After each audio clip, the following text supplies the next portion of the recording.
Hey friends, how are you today? So happy to be with you on this Wellness Wednesday. I am so excited to talk about this topic because so often we set unrealistic goals for ourselves. So today's talk is going to be about setting realistic weight loss goals and fitness goals for the new year. So as you know, we are in the Christmas season. There are lots of things going on, but we're thinking ahead. If you're like me and like a lot of other people, this time of year, you start thinking about pushing it out. Like, I'm not going to start yet. I'm not going to start yet. I'm going to wait till after the first of the year. I'm waiting for the new year. And you're kind of wanting to enjoy all of the things in the season of Christmas.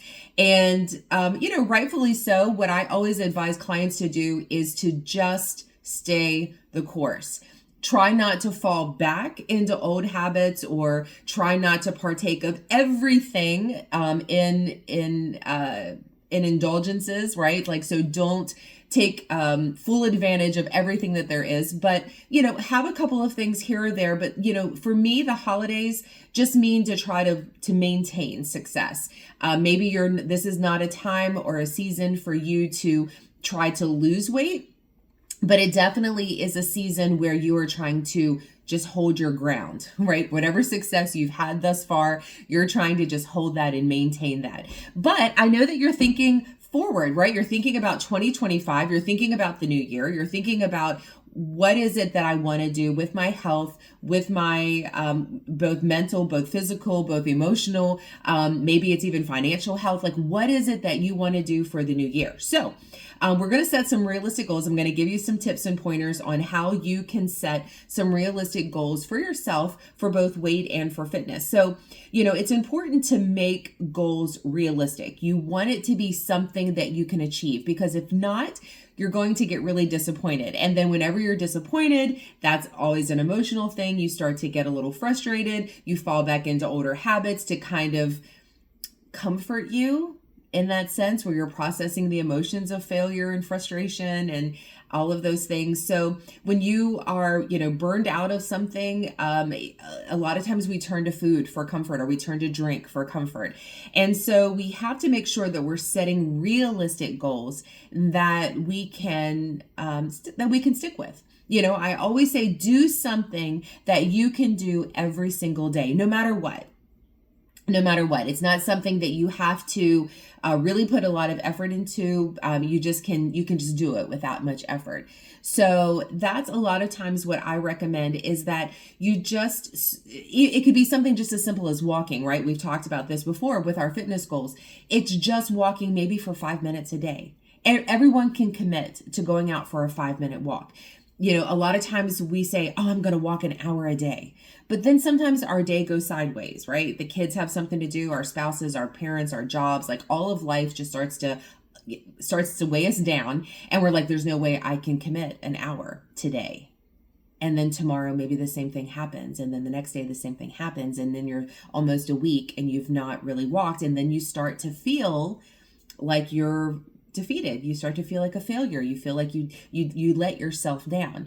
So always commit to the thing that you can do every single day. So for some, it's walking just for 5 minutes. And if there are days when you can go out for a 15-minute walk or a 20-minute walk, that's bonus, right? That's extra. That's something over and above, and that's awesome. But at least you walked the minimum of 5. Okay, 5 minutes. So that's just an example of one way that you can set a realistic goal. So we're going to talk about setting some realistic weight goals. So I'm going to give you some topics, and then we're going to kind of dive in a little bit. So you want to consider your lifestyle, right? So think about your current fitness level, your time commitments, your lifestyle. How busy is your life? What fitness level are you at? If you are someone that's a couch potato, your goal is not going to be, I'm going to run a marathon next month. Okay. That's a totally unrealistic goal. It might be, I'm going to go out and walk for 10 minutes a day or 15 minutes a day. And then you build upon that every single month or every other week, or, as your plan sort of progresses. Or, maybe you have 100 pounds to lose. You're not going to say, I want to lose 100 pounds by summer. Again, probably an unrealistic goal. What you can do is set small, achievable goals based on what you can do within your lifestyle. What are your family dynamics? What are you able to do? And then find the things that you know that you can fit into your day. So, think about your fitness level. Think also about, your weight level, or, what you're able to do. If you have a family that you cook dinner for every single night, and there's no way that they're going to want to eat healthy food. Maybe they're just specifically pizza eaters. They're just going to eat pizza and spaghetti every single night. You need to find a way, start to plan now, maybe some recipes for some healthy meals that you can easily make for you once a week, that you can, freeze or refrigerate, that you can still eat healthy, that you can still do the things that you need to do for your fitness goals. Because here's the thing. Not everyone is on their health journey. Not everyone in your family or all of your friends or the people that you work with, they are not on their health journey. You are. Okay. And because you are only responsible for you. Doesn't mean you're not responsible to feed your family or to do those other things or to show up for work, but you are only responsible for what you can do for you. So, that means planning and preparing based on, again, your lifestyle or your choices or your family dynamics. So consider your lifestyle. Also, you want to set gradual goals. Okay. Again, this is when I'm saying like building upon what you're building. So maybe you start with a 5-minute walk that maybe the next week increases to 10 or 15 minutes, that then increases to like 20 minutes. But I'm telling you, if you go from doing nothing and saying, I'm going to go out and run a mile, okay, you're going to either have injury, you're going to get, you're going to be sore. So you're not going to want to continue to do it the next day or the day after. You want it to be something that you can do, that you can build upon every single day. And for some, it could be something just as simple as, drinking more water. If you're not a water drinker, if you don't like water and you find it hard to drink, a lot of water in your day, hydration is not your thing. Maybe you start with something very simple, like just one 16.9 ounce bottle of water, right? You start with one bottle, and then maybe you do that for a couple of days. And then maybe, 5 days later or a week later, it's 2 bottles of water. And then you build upon that till you can get to at least 64 to possibly 100 ounces of water a day. Right? So small goals that you build upon. They didn't build Rome in a day. Okay. So you're not going to become this super hydrated, person overnight. If that's not what you've been in the past, you're not going to be an athlete, or an avid runner or a fitness buff if you've never done it your entire life. So you want to create a base. So set some gradual goals, sustainable changes. This also is how you're going to want to lose weight. So again, by being realistic with your goals, you want to set a goal of 1 to 2 pounds a week. Now, if you've gone from doing absolutely nothing, eating whatever you want, not exercising and all of the things, that very first week, you're probably going to have a pretty good substantial weight loss. Okay. It's going to be a pretty big number. It might be, 4 pounds. It might be as much as sometimes 8 to 10 pounds, depending on what your starting point is. Understand, I know that we all want that. When we start our health journeys, if we have 100 pounds to lose, we're like, wow, if I can lose 10 pounds a week, that's going to be awesome. Let me tell you, you do not want to lose 10 pounds a week. Your body will not like that at all. Your skin will not like it. Your body will not like it. And more importantly, it's not going to be sustainable. Okay. You want something that is slow and gradual, and just knowing that every step you take is getting you closer to that goal. So start with 1 to 2 pounds a week. If you lose more that first week, awesome. Okay. Bonus. That gives you a good kickstart. But going through like your second week going forward, normally 1 pound a week is great. Okay. That's 4 pounds a month. All right. That's 16 pounds in 4 months. Okay. That's 24 pounds by summer. Okay. So think of it that way. And there are going to be some weeks when maybe you lose 2 pounds or 3 pounds. And then there are going to be some when you lose a half a pound, and that's okay. Sometimes it takes a while for our body to adjust, or for the scale to adjust to what our body is doing. So, with our weight loss, with our body, I don't put a lot of emphasis on the scale. Obviously, you want to use the scale as a guide. When you step on that scale, you want to see that number, the downward trend. You don't want to see it going up in the opposite direction. But even if it stays the same, that's still sometimes considered success. So even if you are doing everything that you should be doing, you're eating all of the right things, the right caloric intake, the right balance of macros, you're exercising, you're doing weight training, you're doing all of the things that you should be doing moving forward in your health. Sometimes the scale takes a while to catch up, and that's okay, because what you're really concentrating on is being healthier. Okay, this is the biggest thing that I want everyone to concentrate on for 2025. It's that if you eat and exercise to be healthy, weight loss will happen. Okay, weight loss will be the result. But if you eat or exercise for weight loss, a lot of times you become frustrated, or you don't have the success, or you get on the scale and again, you feel defeated or you feel let down. I'm saying that if you eat and you exercise to be healthier, that the weight loss normally is the secondary thing that happens. So kind of just shift that perspective about how you're thinking about your own personal health journey. You want to make sure that your goals are measurable. So have a start date, have an end date, use, days or minutes to track your progress. I walked for 5 minutes. I walked for 15 minutes. I went to the gym and did, an hour's worth of workout or whatever. But, you always want to increase, you want to make it something that's measurable.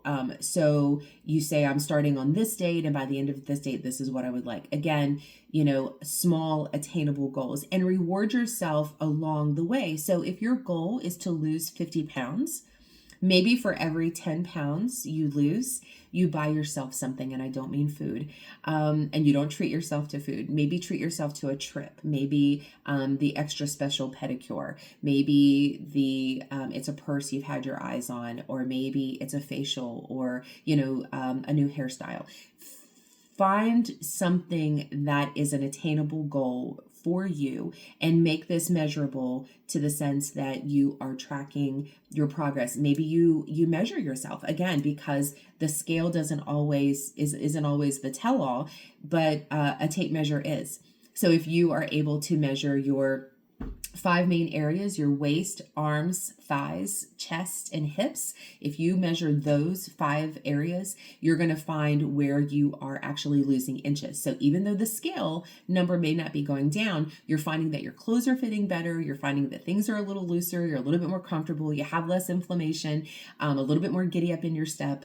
Those are measurable goals. So again, using a journal or somehow journaling this is always great. And, once a week is awesome. There are some people that can weigh themselves or measure themselves every single day. I don't recommend that for the faint-hearted, for the people that are easily affected by what the scale number says, because sometimes that can wreck your day. If you weigh yourself first thing in the morning and that number is up 2 pounds, that could be like, oh, all right, fine, I'm going to go and have a chocolate thunder from down under. Okay. Like sometimes you just get frustrated and you're like, well, why am I even doing this? I'm not losing weight anyway. I'm just going to eat whatever I want. And that isn't always beneficial, because that does not get us to our goal, right? We have to stay the course. So, but if you feel like you can get on the scale and you can weigh yourself, and if the number is up 2 pounds, you can say, okay, I know that I ate everything that I should have eaten yesterday, the way that I should have. It could just be a fluctuation in water weight. It could be maybe you just haven't had a bowel movement yet. It could be something that you had that was high in sodium. Maybe you didn't have as much water. There's a lot of things, especially with women in particular. We have a lot of, fluid fluctuations in our body. So don't let 2 to 3 pounds on the scale either way kind of affect you. We're looking at from week to week. That's a measurable goal, from Monday to Monday to Monday to Monday. And it should be the same time every, at the same time you weigh yourself, dressed exactly how you should. If you weigh yourself totally naked at 8 a.m. and then you weigh yourself in your big old flannel pajamas after you've eaten all day long at 10 p.m., you're not going to weigh the same. Okay. So you cannot, you can't use that as a basis.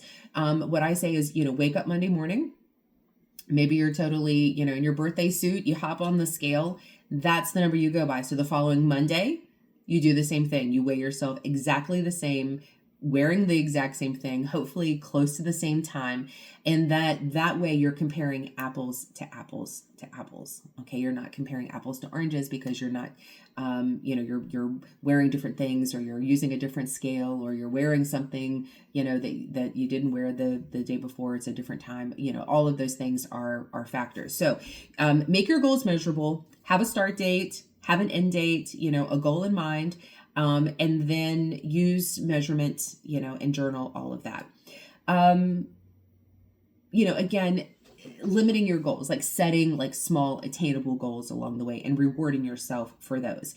Definitely preparation. You're going to hear me say this time and time again. Every time we have a call, it's like preparing. If you don't, if you fail to prepare, you can just, prepare to fail. Okay. Or if you fail to plan, just plan to fail. That's kind of how it is with anything in life, but specifically with our weight loss. So just like you budget, when you get your paycheck and you budget out your bills that you pay, you don't just willy-nilly write checks, without looking first at how much money you have in the bank to cover the checks. Okay. So it's kind of the same thing when we are, when we're planning our meals. We want to make sure that we're eating consistently. I recommend always eating consistently throughout the day, every 3 hours, to keep blood sugar stable, something that's definitely high in protein, or at least mostly protein, and then incorporating in alongside it either a starch of some sort, maybe a fruit, maybe, it's a grain, maybe it's a serving of vegetables, but, having something every 3 hours, again, helps keep that blood sugar stable. It keeps our metabolism revving throughout the day. And you can prepare and plan ahead for a lot of those meals, either using little, takeaway containers, or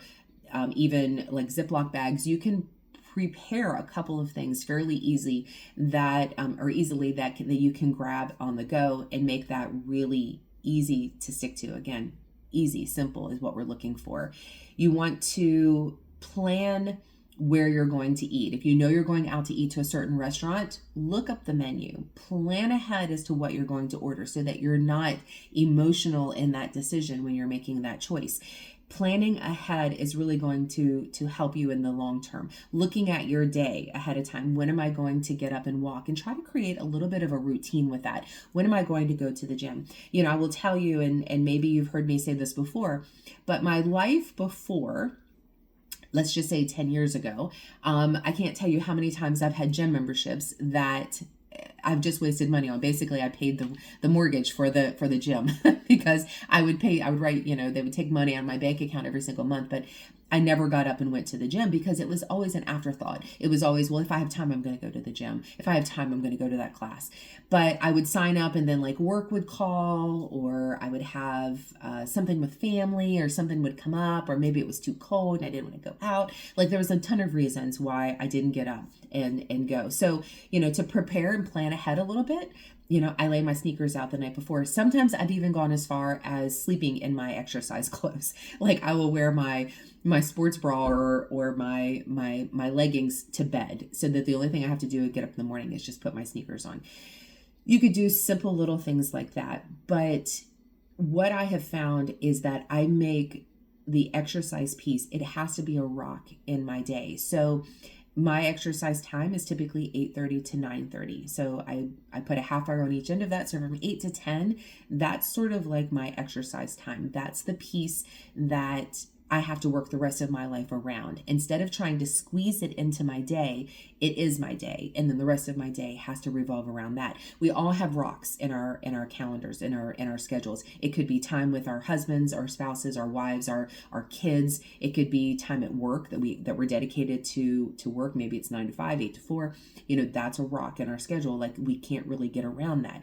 So we have to plan other things around it. So think about what works best for you with your lifestyle, with your time. And that's when you want to make preparation ahead of time to think about your schedule, not just preparing what you're eating with your meals and that sort of thing, but also the time that you're spending, because that is also something that you have to make time for. You have to take that time on Saturdays or Sundays to maybe do that meal prep so that you are set up for success for the rest of the week. Again, tracking your progress, celebrating those small successes along the way, but also, by journaling a lot of this, you can also find your your triggers, your problem areas, the need for improvement, the areas where you might need improvement. And it really starts to kind of show itself. So you might find that, I don't know, starches or carbohydrates are one of your downfalls, or maybe it's sweets. Maybe a coworker always has M&Ms, a bowl of M&Ms on their desk, and you can't go into their office without grabbing a few. So it's little things like that, figuring out what your triggers are, and then working with either, a coach like myself, or working with the ladies over at Virginia Wellness to figure out a way to work past those obstacles. Same thing with your fitness goals. I find that the things that I hate to do fitness wise are the things that I really need to do. So if I hate to do a certain exercise, it's probably because I'm really bad at it, and it's probably because I need to do it more often. So balance and stability are one of the things. So when you stand on one foot and you bend down and you touch your toe and you stand back up, I'm very, very wobbly. So I know that's an area that I need to work. So instead of just skipping that piece of that routine, I make sure that I do that routine, and I try to do that routine more often, so that you are building the strength and you're building the stability, or you're building the strength in your arms. If you hate bicep curls, maybe you just need to do more of them. If you hate planks, it means that we probably need to do more of them. I hate burpees. Probably means I need to do more of them. So track your progress, again, identifying those areas where you might need improvement, whether in what you're eating or in your fitness goals. And let me tell you, and having an accountability partner is going to be key in this. So whether you put it out on social media so that you're kind of making it known, so you've got sort of like this social camaraderie of people that are rooting you on, that are kind of watching your health journey, you're living your life out loud, kind of, right? To do that. Or maybe you're working with a health coach. Maybe you're working with a fitness trainer. Maybe you're working with a personal trainer. So having someone that you're accountable to, and it could be just your friend. It could just be a best friend that you're like, hey, let's go to the gym together. Hey, let's sign up to go, here together. Let's go for this walk together. Let's plan our meals together. Let's do this weight loss journey together. So having an accountability partner, someone that you are accountable to, is huge. So let me tell you, when I know that, let me tell you, my husband is a runner, and he has running partners that he runs with, so accountability partners. And so what will happen is they'll set a time, and it might be like 7 a.m. They're going to go and run on the canal. And he'll wake up in the morning and it'll be like foggy or rainy out, and he'll be like, oh, I really don't want to go. I really don't want to go. I wish Michelle would call me and tell me that she's not coming. And he'll keep looking at his phone, hoping that he gets the text that says, I'm not coming, right? And he keeps looking. He's like, she hasn't texted. I got to go, right? Because he's accountable to her. He doesn't want to let her down. So he gets in the car. He drives the half hour to the canal. She's there. They get out of the cars. And she said, I was really hoping that you were going to call and cancel because I didn't feel like getting up and getting out today. And he said, I felt the same exact way. But they both showed up after they did their long run. They both were so happy that they got it done, because let me tell you, no one ever regrets doing exercise. No one ever regrets going to the gym. So the mornings that you wake up and you're like, I really don't feel like going out and doing my walk. I really don't feel like going to the gym. I really don't feel like doing those exercises. No one ever says later in the, normally what happens is later in the day, you're like, oh, I wish I would have. Oh, I should have gotten up and walked. Oh, I should have gotten up and gone to the gym. I wish I would have done that. Okay. But you never go to the gym or go out for that run or that walk and say, man, I really wish I wouldn't have gone to the gym today. Man, I really wish I wouldn't have run today. Right? I know, because it's so weird. I'm the same way. Or I never say, and, especially like with things that we eat, like I've never said something like, oh, all the time I would say, I wish I wouldn't have eaten those chips. I wish I wouldn't have eaten that candy bar. I wish I wouldn't have eaten 4 slices of pizza. I wish I wouldn't have eaten that whole pint of Ben and Jerry's, right? I wish I wouldn't have done that. But never do I say, man, I'm really glad I ate that whole pint of Ben and Jerry's. Man, I'm really glad I ate all 4 slices of that pizza. I'm really glad I ate that bag of Doritos. Okay, I never ever have done that before. I never say that I'm happy for the things that don't really serve me. So what I'm saying is, if you have an accountability partner, if you have someone to show up to, it's going to make the journey more fun. It's going to make it a little bit more maybe competitive, but it really just holds you to your own goals. As much as you're accountable to that person, really you're kind of accountable to yourself. So it helps keep both of you accountable in that aspect. But definitely keep in mind that you will never regret eating the right thing. You will never regret putting in a little bit of time towards your fitness goals. Okay. You will never, ever regret that. You will always regret when you don't do it. Well, not always, but a lot of times you'll regret. More often you will regret when you do sort of indulge in something that's not healthy or something that doesn't really get you towards your fitness goals. A lot of times we're always like, oh, I wish I would have, or I wish I wouldn't have. Okay.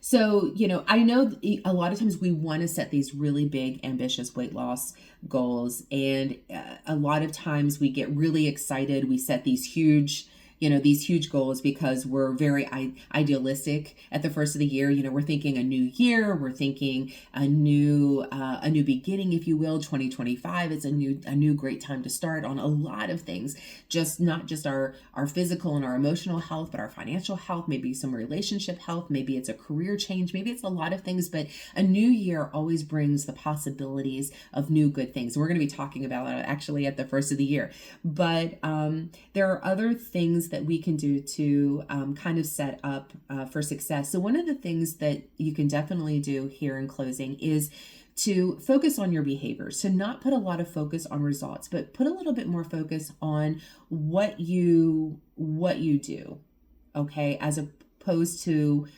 what the results are. Okay. Again, doing something to be healthier, not doing something to lose weight, and really shifting how you think about things. So instead of saying something like, I want to lose 20 pounds, maybe you say, I want to exercise for 30 minutes 3 times a week. Or instead of saying, I want to stop, like a New Year's resolution, I want to stop drinking soda, you say, I want to drink more water. So in essence, by drinking more water, you're automatically going to stop drinking more soda. Okay. Because you're going to drink more water in place of the soda, right? So you don't even really have to say, I want to stop drinking soda. Okay. You can say, I just want to drink more water, right? You're putting more of like the positive, what do you want? Not what don't you want? So instead of saying, you want to lose, I want to get rid of, I want to shed, I don't want to keep this 20 pounds. What you say instead is, I want to eat healthier. I want to exercise for 30 minutes 3 times a week.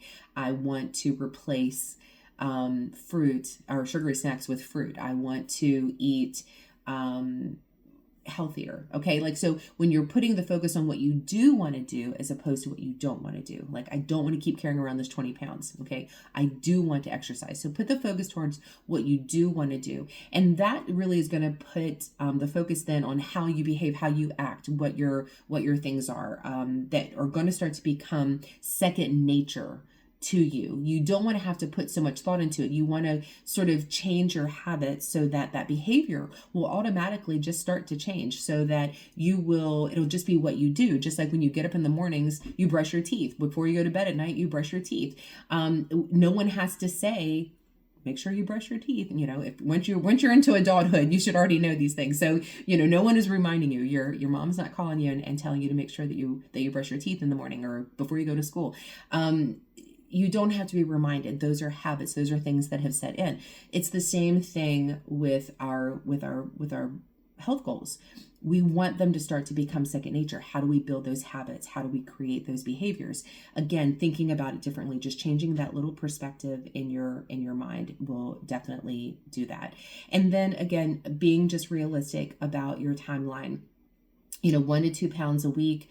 I know that, again, rapid weight loss sounds really appealing, but it is not. It is hard to maintain, and it's going to lead to frustration, and not to mention some health risks. So I know that you want to lose weight, and you want to lose weight quickly because we want that instant gratification. But really, what we want is to not keep gaining and losing the same 20 to 30 pounds over and over and over again. And I know if you're like me and like a million others, you have probably gained and lost that same 40 pounds over and over and over again. You gain it, you lose it, you gain it, you lose it. You lose it really fast, then you gain it almost just as fast, or then some. Right? You've lost 40, but maybe you gain back 50. So the more sustainable, the more you're building in those habits, the more weight you lose at a slower rate, the more likely you are to keep that weight off, so that a year from now, you're still the weight you were. And then, moving forward each year, you can maintain that weight, because now you've built the habits that are going to help you maintain that. So it's like with anything, if you are paying off a credit card with your tax refund, okay, that feels really good for about a month. Okay, you get a $10,000 tax refund, you pay off that credit card that's been, that interest has been driving up, you've not been able to get it paid down. That feels really good for a month or two. But it doesn't really help with your spending habits, right? It's the spending habits that need to change. Imagine if you didn't pay off that credit card with a tax refund with a large sum of money. What if you just paid an extra $100 every single month, or an extra $50 every month on that bill? And maybe it took you a year to pay that credit card down. But guess what? Your spending habits changed along the way. Maybe you didn't use that card as often. Maybe you, thought more intently about purchases, so that you weren't, if the goal was to get that credit card paid off, you were more intentional about your spending and what was going on that card, because the goal was to get the credit card paid off. If your goal is to keep the weight off, it has to be done in a slow, incremental manner that is going to be more sustainable long term. And then again, going back to just making it personal for yourself, whatever you're doing should reflect your lifestyle preferences, your needs. What works for one person may not work for everyone. So you want to consider your schedule, your dietary preferences, your fitness levels. Make sure that everything is achievable, because you want this to be an enjoyable process. So again, you can reach out to someone like me, who's a health and wellness coach, or one of the staff at Virginia Wellness, and they can help you devise a plan based on your lifestyle and your needs and your goals. And that way you are more likely going to be set up for success. And again, it gives you that extra accountability. And again, always considering maybe a professional weight loss program of some sort. So a supervised weight loss journey is definitely better. So again, working with one of us is definitely going to help set you up for success, but also help you achieve that long-lasting success that you're looking for, especially for this new year, for 2025. So listen, guys, I hope you have found part of this informative. Maybe a lot of this you've already known, but this is a little reminder for you. And make sure that you like or subscribe to this channel, so that you are getting notifications every single time we roll out a new Wellness Wednesday, and if there's any pop-up videos that we might be doing here in the future. So again, Christmas is right around the corner, and we'll see you soon. But please reach out if there's anything you guys need. Put some love in the comments if there's something you have a question about, or if you want to connect. Put something in the comments, and then let's get you going for 2025, guys. Have a great day.